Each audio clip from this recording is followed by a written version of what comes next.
बच्चों, इस सत्र का पहला अभ्यास रसायन विज्ञान का हम स्टार्ट कर दिए हैं। हम राहुल पांडे जो है क्लास 12 का पहला चैप्टर है ये ठोस। इस ठोस के बारे में आज हम आप लोगों को पढ़ाएंगे। ठोस क्या होता है, कैसे होता है, इसके बारे में बताया जाएगा। देखिए, सबसे पहले हम लिखते हैं ठोस की परिभाषा क्या होता है, उसके बाद आगे चलते हैं।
ठोस ठोस पदार्थ की वह अवस्था जिसके अयनिक कण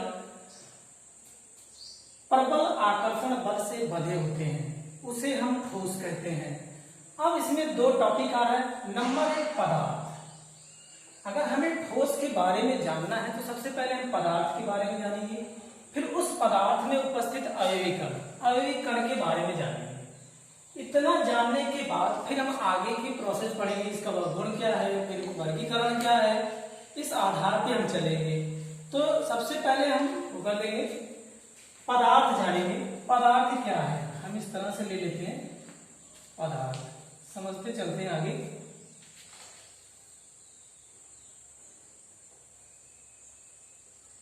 पदार्थ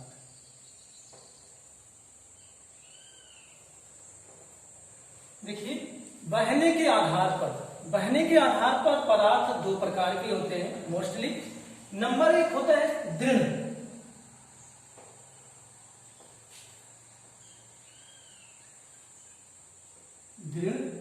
नंबर 2 होता है तरल।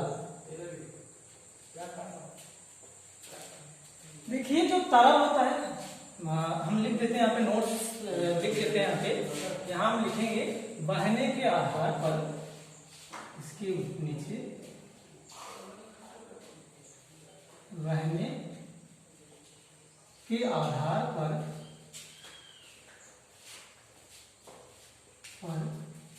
तरल पदार्थ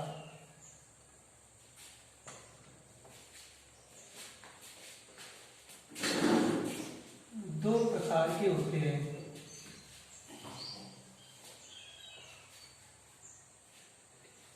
नंबर 1 दृढ़, जिसको कहते हैं हम इंग्लिश में रिगिड। दूसरा होता है लिक्विड।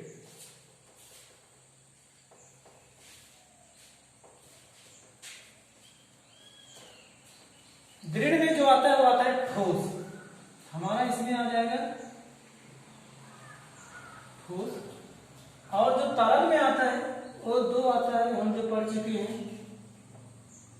एक आता है, नंबर 1 हमारा आ जाएगा जो है द्रव। दूसरा आता है गैस। इतना हम जान लेते हैं कि क्या क्या है। देखिए, जो ठोस होता है, अब इसमें से हम थोड़ा सा बताते हैं क्या क्या होता है ठोस। ठोस के बारे में जानना है, ठोस कैसे कैसे बनता है, ठोस क्यों कहा गया है। जैसे एग्जांपल के रूप में हम वाटर, जल ले लेते हैं। तो जल हमारा तीनों अवस्थाओं में, यहाँ हमने एक छोटा सा लिखा है, पॉइंट लिखा है प्रबल आकर्षण बल। से बंधे होते हैं। तो हमें ये चीज पता है कि कोई भी इस पर्यावरण में कोई भी वस्तु है वो पदार्थ से ही बना हुआ है, चाहे ठोस हो, चाहे द्रव हो, चाहे गैस हो, वो पदार्थ से ही बना हुआ। हमारे चारों तरफ जो भी पाया जा रहा है वो पदार्थ ही है, चाहे गैसीय अवस्था हो, चाहे द्रव अवस्था हो, चाहे ठोस अवस्था हो। तो इस आधार पे हम जानेंगे कि कैसे कि ठोस क्यों हो जाता है, द्रव क्यों हो जाता है, पदार्थ और गैस क्यों हो जाता है। देखिए अब तक जो हमने पढ़ा है कि अंतरा जो कणी होते हैं, अंतरा कण अणु होते हैं, बल होते हैं, द्रव में कम होते हैं या जो कण पाए जाते हैं, गैस के कण बिखरे होते हैं। अभी पिछले क्लास में हमने पढ़ चुका है, गैस के कण बिखरे होते हैं और द्रव के थोड़ा दूर दूर होते हैं और ठोस के पास होते हैं। एक चैप्टर ऐसा है, इसे हम जितना इमेजिन करके पढ़ेंगे उतना ही ज्यादा हमारे लिए समझ में आएगा और सुटेबल होगा, और जितना ही ज्यादा हम रटने की कोशिश करेंगे उतना हमारे लिए टिपिकल होता जाएगा। मान लीजिए हम एग्जाम्पल के रूप में ले लेते हैं जल। जल की 3 अवस्थाएं होती हैं। नंबर 1 होता है बर्फ,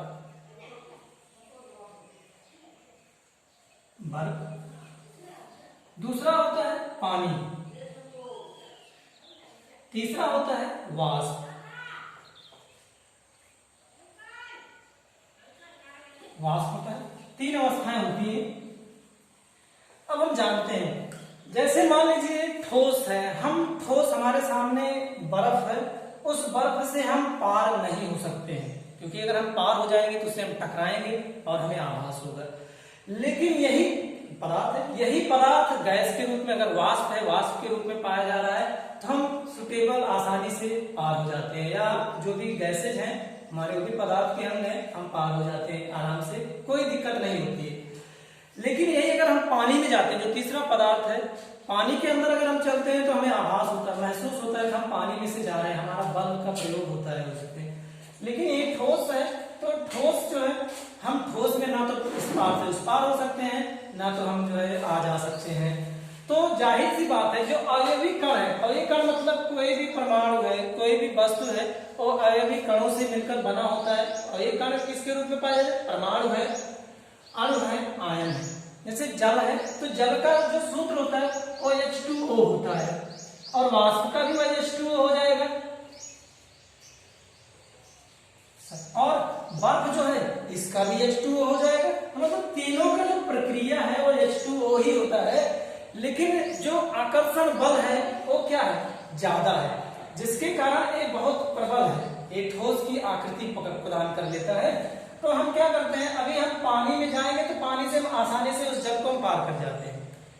और बर्फ है, अगर उसी पानी, एक बर्फ का टुकड़ा है, अगर हम उससे पार होना चाहें तो पार नहीं हो सकते, क्योंकि ये क्या हो जाता है, ये एक दूसरे से बहुत करीब होते हैं, सटे हुए होते हैं, और इनके मध्य क्या होता है?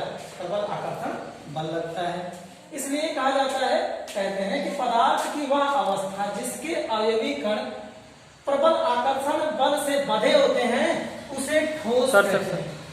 सर जो पदार्थ ठोस मतलब ठोस का परिभाषा यही हो गया कि ठोस की वह अवस्था जिसके अवयवी कण प्रबल आकर्षण बल से बंधे होते हैं उसे हम क्या कहते हैं? ठोस कहते हैं। इसलिए क्योंकि जो ठोस है, जैसे हम लकड़ी ले लिए, लोहा ले लिए, इनके जो अवयवी कण है वो आपस में इतना प्रबल होते हैं कि वो ठोस की आकृति प्रदान कर लेते हैं। इसलिए मैंने एक एग्जांपल दे दिया समझने के लिए कि बर्फ है, H2O, ये ठोस अवस्था में पाया जाता है। पानी है, ये भी H2O है, ये द्रव अवस्था में पाया जाता है। और वाष्प है, ये भी H2O है, इसलिए ये भी किस में पाया जाता है? वाष्प की अवस्था में पाया जाता है, गैस की अवस्था में पाया जाता है। इस बर्फ से हम पार हो सकते हैं, नहीं पार हो सकते हैं, और इस पानी में अगर हम पानी से अगर हम गुजरते हैं तो हमें आभास होता है, फिर किसकी अपेक्षा? वाष्प की अपेक्षा ज्यादा।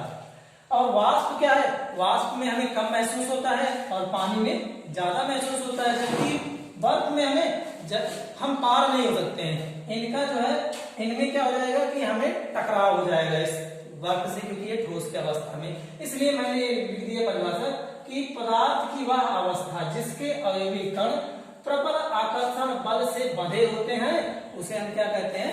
ठोस कहते हैं। अब इसके आगे आप इसको लिखना चाहते हैं, आप इसका नोट्स बना लीजिए, लिख लीजिए। नेक्स्ट टर्न हमारा जो है वो हमारा क्या हो जाएगा? ठोस के गुण। ये तो हमारा परिभाषा हो गया ठोस के गुण, जिसे कहते हैं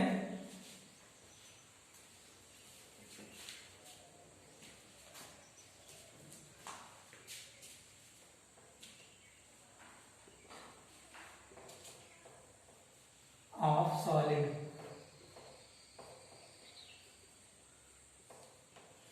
गुण है, गुण के बारे में आप पढ़ चुके हैं और इसे मैं ऊपर का मिटा दे रहा हूं।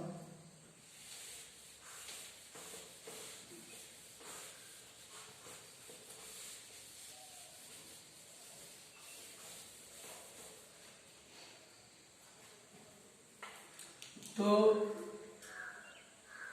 जो गुण है इसके निम्न गुण है। नंबर 1 हमारा हो जाएगा, इसकी जो होती है आकार एवं आकृति निश्चित होती है।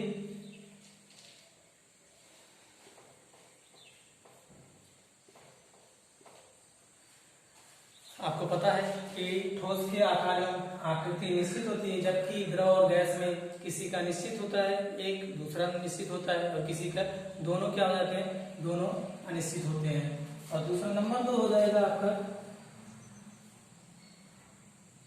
इसका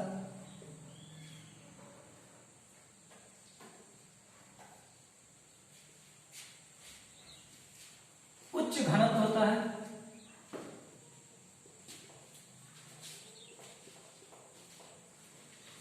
और तीसरा जो होता है इसका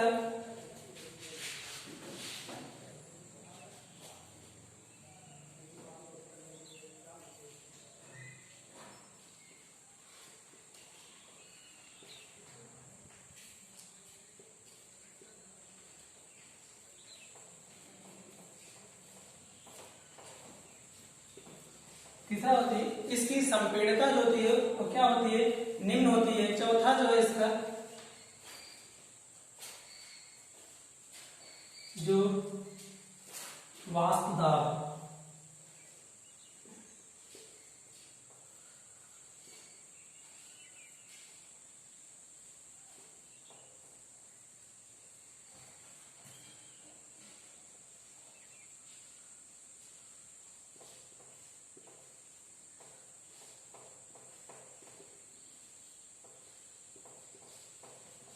ना के बराबर होती है।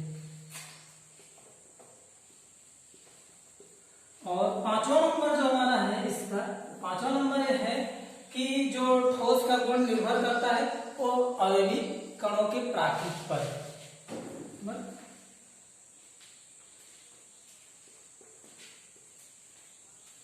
ठोस की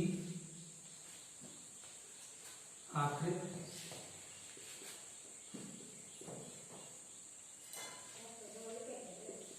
अवयवी कणों की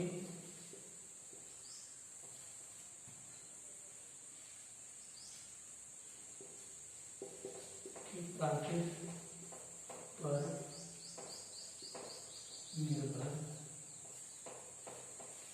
करती है।